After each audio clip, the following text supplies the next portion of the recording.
Up next is the student contract. Of course, we're going to skip the program orientation. That is what I am making right now. The student contract is a little different. You won't see a download button next to it. What you will actually be taken to is an online form.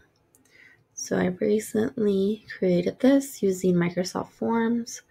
I'm a more fan of a Google or Apple products. However, Microsoft is what we have to use for Pinellas County schools. That is something that they require from us. So I just went ahead and used their form. I'm going to go ahead and walk you through it just so that you can see how to fill it out. By the way, you can also fill this out using your tablet or mobile phone. And this is strictly just something for my records. So I definitely went ahead and set that. And of course, the red asterisks are, I already filled this out wrong, are requirements, required fields that you have to fill it out. Student ID number, I don't have one, so I'm just going to put anything there. Personal email address. This is important because a lot of our programs, software that we use, like Slack, is going to require me to input a personal email address, and that is because your student email address will eventually go away after you complete the program, and therefore I need some email address that will keep you signed on to some of our program events and notifications. And you can always unsubscribe if you don't want to be any longer notified. Telephone number. I think this one, there's a special format, so I think it will let you know. I believe you just have to put numbers, no symbols. Mailing address, this is strictly for your certificate. The way it works is once you complete the program, you'll be filling out an application for certificate, and you must provide a mailing address in order for your certificate to come to you. So make sure that I made a text field that was a little bigger so that you can fit your city and state. And I'm really liking the process of turning everything from paper over to digital, to like for example this online form, because before I would require students to fill this out on paper, and it was really hard sometimes reading handwriting, or you would forget maybe to put something on there, and on this it'll be a lot easier to fill out. Okay, so for this page right here, you have to make sure, so let me just read this with you. This is regarding your enrollment status. The last screen was just all of like your personal information, where I can contact you, pretty much everything you kind of filled out in your registration form. So that'll just keep this so that I can see it all in one spot whenever a new student signs up for the program. On this one, you have to make sure that you're selecting, there's all kinds of different ways that you can register for the program. There's part-time, full-time, hybrid, online, VA, financial aid, just all sorts of options. And so I need to know, when you started the program, did you register full-time? Was it part-time? Which session did you register for? We have an AM and an afternoon. We have a lot of students in web development, so now there's 2 sessions. Like I said, are you online, hybrid, traditional, in class? Hybrid is you have to attend at least 51% of the time in class, which amounts to be about 13 hours per week. Full-time, it's 25 hours per week. And then part-time, it's about, I think, 12.5. Remember that online students, you have a more flexible attendance policy. All you have to do is log on a Blackboard, whereas in-class students, you're required to be in class, and so there's a sign-in sheet along with your Blackboard login. So I'll just put online because I want a flexible attendance schedule. Of course, if you're on financial aid or you're a VA student, you may not have the option of being fully online, and you might have to sign up as a hybrid or traditional. So that's why I want to know, are you on financial aid or VA? Because the requirements completely change if that's the case. If you're, paying out of pocket, then you just put paying out of pocket. And then you can skip this section if you're not currently employed. But if you are currently employed, please fill this out.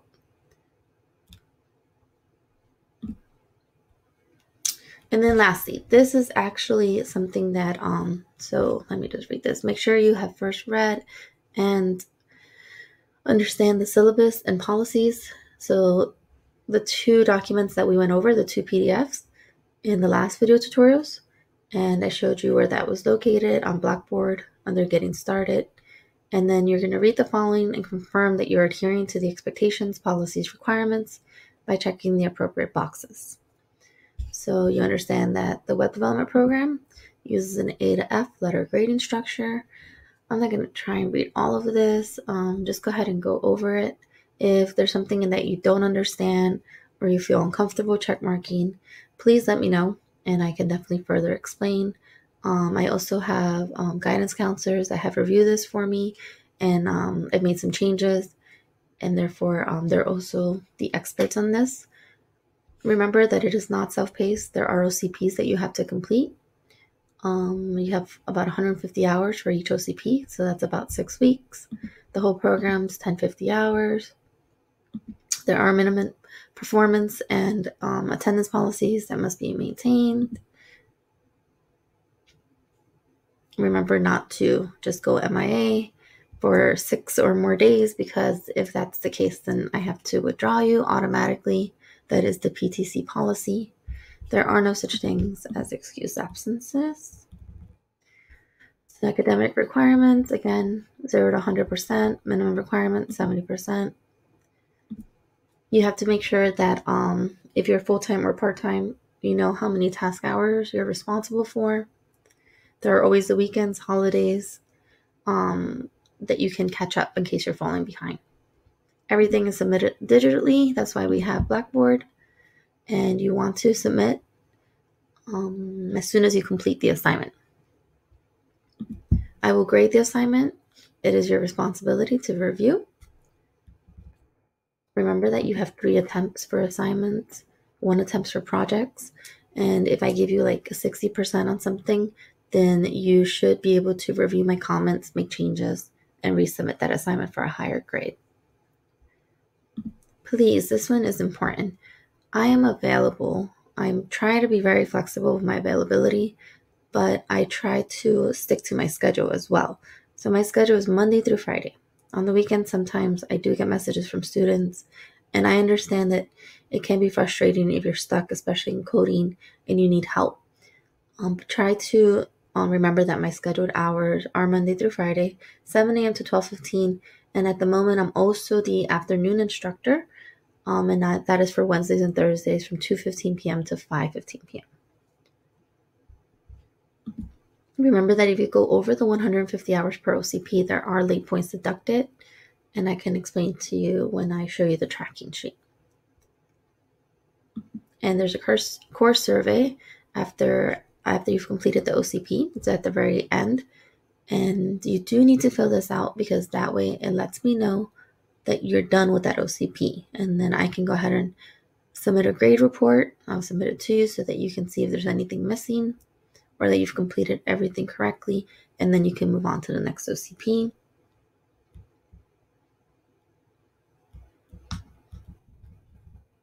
And I only see that survey, so don't worry, just for me. The attendance requirements. So again, full-time, it's 5 hours a day, 25 hours a week. Part-time, 2.5 hours a day, 12.5 hours a week. Remember for part-time too, if you're a part-time student, it's going to take you 2 years to complete the program. Full-time, it would only be 1 year. So the PTC motto, I believe it goes a career in 1 year. Okay, so all students will check in on Blackboard. I just put out a new feature called the attendance feature where you check in, and I have that running from 7 a.m. all the way to 6:59 a.m. the next day. So 24 hours for you to check in. That way you can get attendance credit Monday through Friday. And then, of course, for in-class and hybrid students, you will also use the sign-in sheet to physically prove that you were in class. You can maintain, review your attendance and activity on Blackboard. And then again, financial aid and VA students, there are higher requirements, so check with your advisor.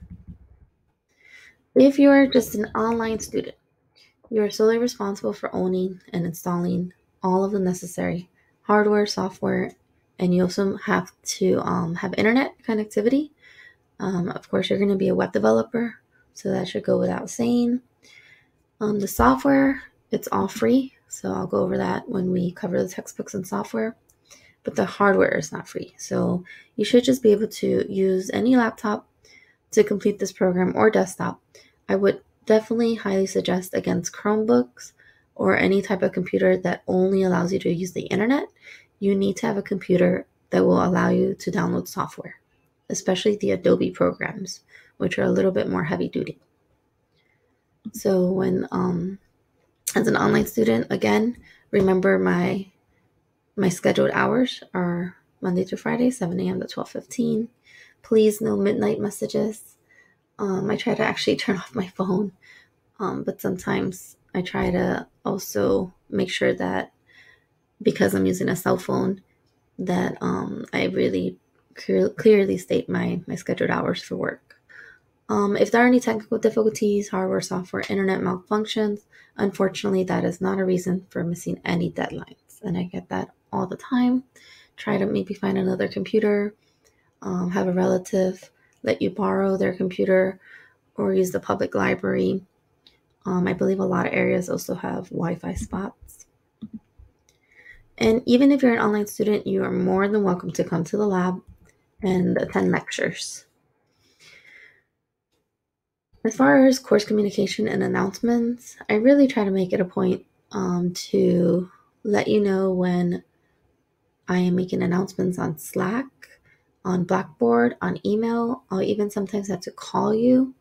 For example, with the COVID-19 situation, that required me calling each student. And sometimes, a cell phone number might not work, so I have to resort to email. So that's why these records, their contact information is super important for me to have and have that updated and the correct information so that I can successfully communicate with you.